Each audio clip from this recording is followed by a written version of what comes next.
Bem-vindo, Renato. Há quantos anos nós não nos víamos, ainda noutro programa chamado Pódium, em que falávamos das destrezas dos atletas guineenses e dos atletas que iam aos Jogos Olímpicos representar o país. Papel esse que tu também ocupaste no Sporting. Sim. Tens saudades da vida de pisar a pista, de correr e de alcançar o objetivo? Tenho muita saudade. Boa noite, em primeiro. Tenho muita saudade. O que é que te traz mais saudades? É a vitória? É aquele frenesim antes de começar uma prova? Onde é que te sentias mais feliz? Senti-me sempre bastante feliz nos momentos de aquecimento. Em algumas vitórias, tive algumas também. Bastantes. Sim. E também senti-me sempre feliz com o convívio e com tudo aquilo que envolvia realmente aquele ambiente do atletismo. E depois estar do outro lado, no Comitê Olímpico da Guiné-Bissau, onde acompanhaste dezenas de atletas, tentaste puxar por eles ao limite, levá-los às mais importantes provas e muitas das vezes sabemos nós em condições muito difíceis, até para financiar essa participação. Mas passando todo esse processo, é muito diferente estar no lado do comitê do que estar a pisar a pista. Onde é que há mais pressão? Para mim, a uma determinada altura começou a haver mais pressão quando competia. Porque na parte final da minha carreira, também por causa das lesões, eu tive momentos em que me desmotivei muito, em que começou a surgir mais ansiedade, e isso eu sei que me prejudicou em termos de rendimento que eu poderia ter tido. Porque nos treinos eu tinha um determinado rendimento e nas provas passei a ter um outro, diferente. Mas sim, lá era mais. Eu em relação ao Comitê Olímpico, também na federação onde estive, consegui realmente adaptar-me bem.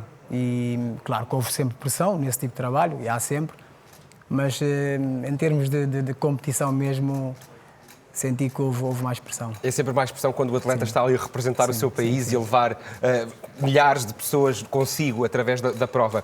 Estavas tu a trabalhar como chefe da missão do Comitê Olímpico. Em 2019 foste a Tóquio para a primeira visita dos Jogos Olímpicos que se esperaria acontecer no ano seguinte e que depois não aconteceram devido à pandemia. E aí percebeste que alguma coisa contigo não estava bem? Até foi antes, foi um ano antes. Foi em outubro de 2018, precisamente, numa missão do Comitê Olímpico, que foi em Buenos Aires, nos Jogos Olímpicos da Juventude. Nesse dia fui à casa de banho e reparei que tinha sangue. Ignorei. No dia seguinte voltei a ver sangue. Ignorei. E, precisamente, 8 meses depois, em junho, que por coincidência, na véspera de mais uma missão, neste caso era para os Jogos Africanos da Praia, em junho de 2019, voltei a ver sangue. E a partir dessa altura começaste a ficar preocupado? Olha, de acordo com o que eu sei hoje, eu sinto que fui bastante distraído em relação a essas coisas, porque não se pode ver sangue nas fezes. Terá sempre que significar alguma coisa. Mas, como ia dizendo, nessa véspera de ir para Cabo Verde, voltei a ter esse sinal e a partir dessa altura começaram as alterações em termos de trânsito intestinal e em julho depois vim para Portugal, lá está, para poder ir para essa reunião dos chefes de missão em Tóquio. Nessa missão não consegui terminar a missão porque senti-me tão mal, tantas dores e dificuldade em evacuar, que quando voltei antecipei a viagem, o regresso para Lisboa. E tive uma consulta onde acabaram por... Renato, mas quando o médico te diz o Renato tem cancro no cólon, o que é que te passa pela cabeça no momento desses? Fica tudo posto em causa? O que nos passa na cabeça quando nos dizem que temos cancro, quando existe essa probabilidade, para já é complicado. E quando é confirmada essa probabilidade, eu não sei se eu consigo explicar o que é que a pessoa sente. Porque eu nessa altura nem sequer pensava em mim, pensava mais na minha filha, né? Claro. Que tinha 3 anos apenas. E eu dizia, porquê agora? Eu nunca tinha tido um filho, agora que eu tive um filho, uma filha, e aparece-me isto, e não foi fácil. Mas há algum momento do processo em que tu pensas que não vais conseguir? Ou enquanto atleta, aquela mentalidade que te é dada e que te é incutida quando estás a competir, que é da vitória, isso é transportado para um combate com uma doença oncológica, essa ideia de que não, eu vou vencer esta prova? Olha, mais do que aquela mente, daquele espírito de velocista que eu tive, foi o facto de eu querer continuar de eu me ter mentalizado de que tinha que realmente que enfrentar essa doença por causa da minha filha, fundamentalmente. Porque para mim, naquele momento, valia muito mais superar qual fosse o obstáculo para que eu pudesse continuar junto à minha filha do que propriamente... Encontraste aí a forma de lutar contra uma doença que é tão devastadora. Tiveste necessidade e sentiste de a colocar em livro, neste Páginas da Minha Vida, que representa um bocadinho de todo o teu percurso, este livro. É talvez a forma de lidar com a dor e com a fragilidade que se deve sentir, não consigo imaginar, mas que se deve sentir num momento desses, sentir que somos pequeninos e frágeis. É, sim, sim. Eu achei que tinha que escrever o livro porque... Para já, porque eu acho que espero que sirva, como também tenho feedbacks em como tem vindo a servir, para motivar as pessoas, para preparar as pessoas, para mostrar às pessoas que realmente o cancro nem sempre significa o fim da vida. E quando nos diagnosticam com essa doença, nós temos... Não há nada a fazer, não se pode voltar atrás, não é? Tem que se ver com ela. Tem que se lidar com isso e... E é para sempre. Sim, eu digo e eu acho que qualquer um que passou pela situação deverá dizer a mesma coisa. O câncer a mim mudou-me para sempre. Eu nunca mais serei a mesma pessoa. Terei sempre que ter receios, mas sempre também terei que ter confiança e terei que levar a vida de outra forma. Portanto, queria-nos determinar as limitações e muda-nos para sempre. E depois desta experiência que está no Páginas da Minha Vida, olhas para o desporto de outra forma também? Não. Continuo, aliás, até tenho vontade em competir como veterano nos próximos campeonatos da África. Vais arriscar nesse regresso à pista? Vou tentar fazer isso.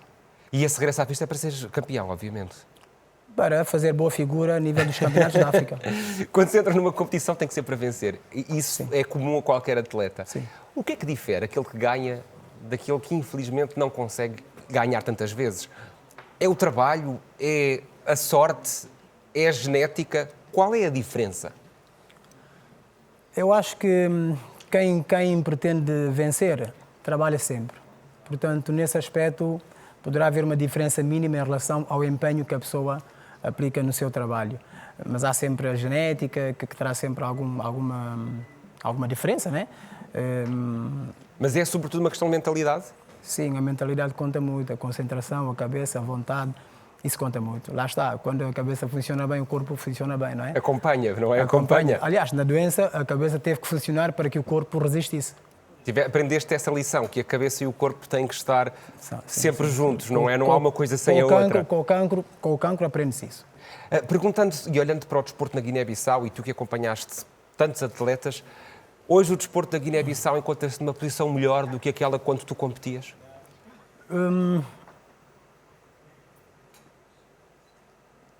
Futebol, sim.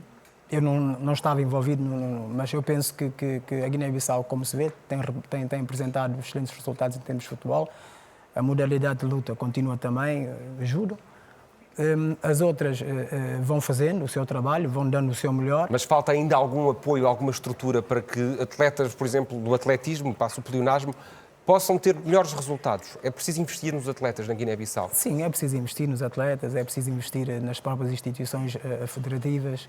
Ainda é preciso fazer algum trabalho que eu tenho a certeza de que será certamente feito. Certamente, até porque o desporto pode potenciar ainda mais a Guiné-Bissau fora de portas, é uma bandeira importante do país internacionalmente. Desporto esse que tu também apoias na tua escola? Cada vez passo a passo, cada vez com mais alunos a quererem também aprender contigo e com a tua experiência. Tiras grande gratificação de ensinar os mais novos? Tiro, porque eu, enquanto presidente, por exemplo, se não estou em erro, foi em 2010, 2011, organizamos uma captação de jovens talentos e envolvemos várias escolas, incluindo a escola Passo a Passo. Portanto, eu tenho também ideias em vir a formar uma escola minha de atletismo. Isto ainda são ideias... São embriões ainda. Exatamente. Que vão certamente desenvolver-se. Mas tenho projetos que tenho a certeza de que irão incentivar as pessoas a aderirem mais à modalidade. Certamente vai acontecer. Renato, és um campeão. Nunca duvides disso. O teu percurso de vida tem demonstrado exatamente isso. Deixa-me dar-te os parabéns pela forma cheia de força com que lidaste com esta doença e que estás aqui hoje para nos contar muito mais e certamente vamos ouvir falar muito mais de ti, Renato. Foi um gosto. Páginas da Minha Vida, é o livro do Renato. Vale a pena ler a história dele. Obrigado por teres vindo esta noite ao Conversas ao Sul. Obrigado.